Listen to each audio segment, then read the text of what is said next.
আসসালামু আলাইকুম সবাইকে। আমি নোমান ইবনে বিল্লাল। HTML টিউটোরিয়াল ভিডিওতে আপনাদের সবাইকে স্বাগতম। গত দুইটা লেকচার ভিডিওতে আমরা দেখার চেষ্টা করেছি HTML কি এবং HTML এর কিছু বেসিক এবং একটা HTML এর গঠন কেমন হয়ে থাকে। আজকে আমরা একটু দেখার চেষ্টা করব যে একটা HTML এর হেডের মধ্যে আমরা কোন জিনিসগুলো রাখবো। একটা ওয়েবসাইট বিল্ড করার জন্য আমাদের ইনিশিয়ালি যে জিনিসগুলো দরকার হয় সেগুলো আমরা হেডের মধ্যে রেখে থাকি। যেমন এখানে একটি দেওয়া আছে যে টাইটেল ডকুমেন্ট টাইটেল, তার মানে হচ্ছে যে আমার HTMLটি কী নামের হবে সেটা একটা টাইটেল আমার হেডের মধ্যে থাকবে। এছাড়াও হেডের মধ্যে আরও বিভিন্ন কিছু থাকতে পারে, যেমন আমরা গত লেকচার ভিডিওতে দেখেছিলাম যে লেখা ছিল যে মেটা চার্টসেট UTF-8। সো এগুলার কাজ আমরা আজকে দেখার চেষ্টা করি। তাহলে প্রথমে আমরা একটু দেখি মেটা চার্টসেটের কীভাবে কাজ করে। মেটা চার্টসেট ইকুয়াল UTF-8। এটার মানে হচ্ছে আমরা যখন একটা HTML ফাইল ক্রিয়েট করব বা একটা ওয়েবসাইট ক্রিয়েট করব, সেটার মধ্যে কিন্তু আমাদের অনেক ধরনের সিম্বলস আমাদের ইউজ করতে হয়, অনেক ধরনের ক্যারেক্টার আমাদের ইউজ করতে হয়। সেগুলো যাতে আমি নির্দ্বিধায় ইউজ করতে পারি এবং সেগুলো ইউজ করতে যদি কোনো প্রবলেম না হয়, সেই ক্ষেত্রে আমরা মেটা চার্টসেট UTF-8 লিখে থাকি। এছাড়া আরেকটা আমাদের মেটা থাকবে, সেটা হচ্ছে meta name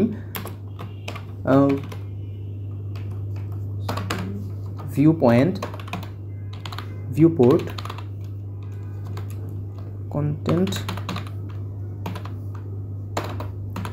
content equal WI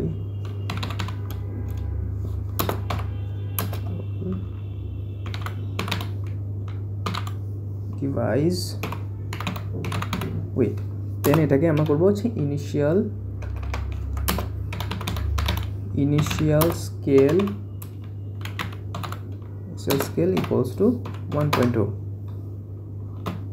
fine slash close. Okay, তার মানে হচ্ছে যে এখানে আমরা যে মেটাটা ইউজ করলাম সেটা হচ্ছে viewport content width device width initial scale 1। তার মানে হচ্ছে আমরা যখন একটা ওয়েবসাইট বিল্ড করব তখন সেটা আমার যে ডিভাইসটা আছে সেটার মধ্যে আমরা দেখতে পাচ্ছি, বাট সেম জিনিসটা যদি আমি অন্য কোনো ডিভাইস থেকে আমি দেখতে চাই বা আমি মোবাইল থেকে দেখতে চাই, সেই ক্ষেত্রে সেই ডিভাইসের লেন্থ কিন্তু ডিফারেন্ট টাইপের হবে।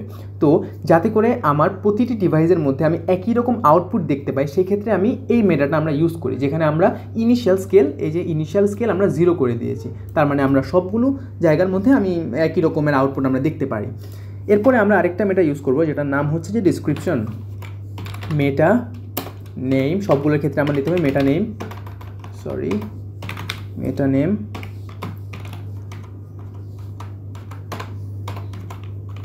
ডিসক্রিপশন। এটার মধ্যে থাকবে হচ্ছে কন্টেন্ট ইকুয়ালস টু, ধরলাম আমি নাম দিয়ে দিলাম, নামটা কী হবে, ধরলাম HTML কোর্স, কোর্স। এটার মানে হচ্ছে আমরা যখন একটা ওয়েবসাইট বিল্ড করব, সেটার মধ্যে সেই ওয়েব পেজটা মূলত কোন কাজে আমরা ব্যবহার করব সেটা সম্বন্ধে একটা ডিসক্রিপশন আমরা দিয়ে দেওয়া আমাদের ওয়েব পেজের মধ্যে, যে আমার ওয়েবসাইটটা কী রিলেটেড হবে। আমার যেহেতু ধরলাম আমি এখানে দিয়ে দিলাম HTML কোর্স, যেহেতু আমার ওয়েব পেজটা একটা কোর্স রিলেটেড হচ্ছে।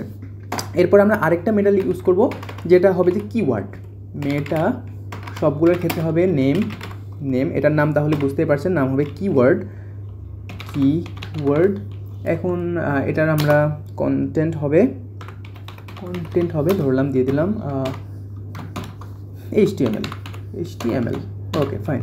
তার মানে হচ্ছে আমরা যখন একটা ওয়েবসাইট বিল্ড করার পর আমরা কোন নাম দিয়ে আমাদের সার্চ ইঞ্জিনের মধ্যে সার্চ করলে আমার ওয়েবসাইটটা আসবে, সেই কিওয়ার্ডসগুলো আমার এই মেটার মধ্যে থাকবে। যে ধরলাম আমাদের HTML লেখা সার্চ দিলে তখনই আমার ওই সার্চ ইঞ্জিন বুঝতে পারবে যে আমার ওয়েবসাইটটাকে এখন ওপেন করতে হবে।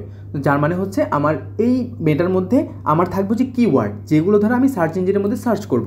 এছাড়া আমরা আরেকটা মেটা ইউজ করতে পারি, সেটা হচ্ছে যে অথরের জন্য মেটা অথর, UTH, যে কিনা ওয়েবসাইটটাকে বিল্ড করবে তার নাম ওটার মধ্যে থাকতে পারে, তার রিলেটেড বিভিন্ন জিনিস এটার মধ্যে থাকতে পারে, সেটা হবে অথর।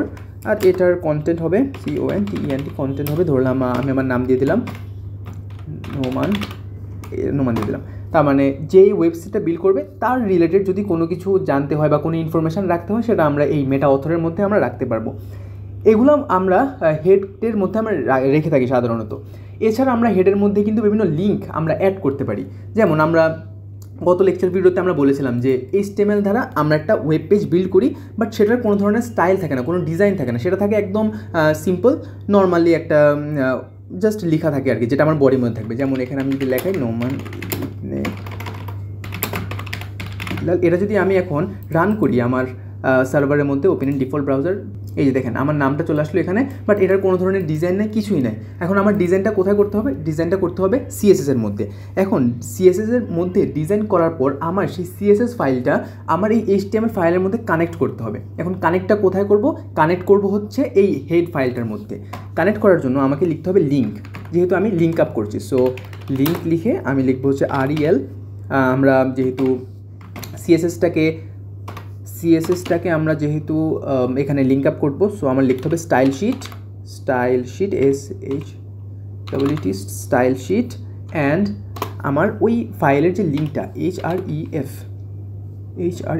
লিখে সেটার মধ্যে আমার ওই ফাইলটার নাম আমার দিতে হবে। ধরলাম আমার ফাইলটার নাম style.css, বা আমি যে নাম দিয়ে আমার CSS ফাইলটাকে সেভ করব সেই নামটা এখানে দিতে হবে। href দ্বারা আমরা বিভিন্ন ধরনের পেজ বা বিভিন্ন অন্য একটা ফাইলকে আমরা লিঙ্ক আপ করে থাকি। CSS জন্য আমরা CSS লিখে আমরা এখানে লিঙ্ক আপ করলাম। আমরা যদি জাভাস্ক্রিপ্ট লিখতাম, জাভাস্ক্রিপ্ট লিখে এখানে সেভ করতে পারতাম। এছাড়া যদি আমাদের একটা পেজের সাথে অন্য একটা পেজকে কানেক্ট করতে হতো, সেই ক্ষেত্রে আমাদের hrefটাই লেখা লাগতো। সো এখন এই লাইনটার মানে হচ্ছে যে আমরা অন্য একটা ফাইলের মধ্যে আমার CSS ফাইলটাকে লিখবো, লেখার পর সেই ফাইলটা আমার এখানে কানেক্ট করার জন্য আমি মূলত এই লাইনটা লিখবো। এছাড়া যদি আমার যদি আমার জাভাস্ক্রিপ্টের প্রয়োজন হয় সেই ক্ষেত্রেও আমরা এখানেই লিঙ্ক আপ করবো। সেই ক্ষেত্রে আমার দিতে হবে যে স্ক্রিপ্ট, জাভাস্ক্রিপ্টের যা হচ্ছে স্ক্রিপ্ট লিখে আমাদের দিতে হবে src। ধরলাম আমার ফাইলটার নাম হচ্ছে দিয়ে দিলাম, ধরলাম index.javascript.js লিখে আমরা এখানে ফাইলটাকে ক্লোজ করে দিলাম। দেন আমার ইন্ডিং ব্র্যাকেটটা দিতে হবে যা স্ক্রিপ্ট স্ক্রিপ্ট। এখন এতটুকু দ্বারা আমি আমার জাভাস্ক্রিপ্টের যদি কোনো লিঙ্ক থাকে, কোনো ফাইল থেকে, সেটা আমার এই HTML এর মধ্যে আমি কানেক্ট করে দিতে পারি। এগুলো দিয়ে মূলত আমার হেডের কাজ করে থাকি। যে হেডের মধ্যে আমার থাকবে কি, আমার চার্ট সেটগুলো থাকবে, আমার মেটা থাকবে, চার্ট সেট থাকবে। এগুলোর মধ্যে আমি আমার ফাইলটা কেমন হবে, আমি ফাইলের মধ্যে কোন কোন কন্টেন্ট রাখবো, কোন কোন কিওয়ার্ডস থাকবে, সেগুলো আমার হেডের মধ্যে থাকবে।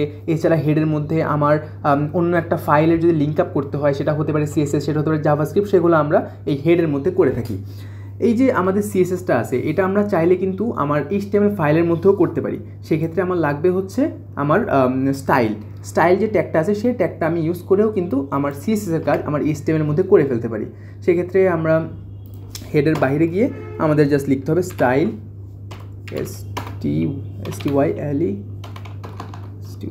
স্টাইল লিখে সেটার মধ্যে আমার একটা বডি থাকবে, আমার ইয়ার জন্য বডি লিখে সেটার মধ্যে আমার বিভিন্ন ধরনের কন্টেন্ট থাকতে পারে, যেটা আমি আমার ডিজাইন করব আমার ওয়েব পেজটাকে, সেই রিলেটেড জিনিসপাতি এখানে থাকবে। সো CSS বাদ দিয়েও আমরা এখানে করে ফেলতে পারি। এছাড়া এটাকে আবার ক্লোজ করার জন্য আবার সেম আমার ক্লোজ লাগবে স্টাইল লিখলে আমার এখানে ক্লোজ হয়ে গেল। এই যে এতটুকু পার্টের মধ্যে আমার CSS-এর যে কাজ, সেটাও আমরা এখানে করতে পারবো ইজিলি, বাট আমার ওই CSS-এর মধ্যে করা জিনিসটা বেটার আর কি। সো এভাবে মূলত আমার একটা ওয়েবসাইট বিল্ড হয়, যেটার মধ্যে হেডের মধ্যে আমার কিছু কাজ করতে হয়, সেটার মধ্যে আমার CSS ফাইলটাকে আমার অ্যাড করতে হয়, অথবা স্টাইল দ্বারাও আমি CSS-টাকে অ্যাড করতে পারি। আর আমার যে বডিটা রয়েছে, সেই বডির মধ্যে আমার পার্টিকুলার যে পার্টটুকু, যেটা আমার ওয়েবসাইটের মধ্যে আমাকে দেখাবে, সেই পার্টটুকু থাকবে, এবং সেটাকে ধরে ধরে আমার ওই স্টাইলের মধ্যে ডিজাইনিং করতে হবে। এই হলো মূলত একটা ওয়েবসাইটের বেসিক কিছু জিনিস, যেটা ইনিশিয়ালি আমার দরকার হয়। আশা করি এতটুকু বুঝতে পেরেছেন। পরবর্তী লেকচার ভিডিওগুলোর মাধ্যমে আমরা বিভিন্ন ট্যাগের ইউজ এবং সেগুলোকে কীভাবে ব্যবহার করতে হবে সেগুলো সম্পর্কে জানবো। আশা করি ভিডিওটি ভালো লেগেছে। ভিডিওটি ভালো লাগলে লাইক করবেন, শেয়ার করবেন এবং সাবস্ক্রাইব করতে ভুলবেন না। ধন্যবাদ সবাইকে।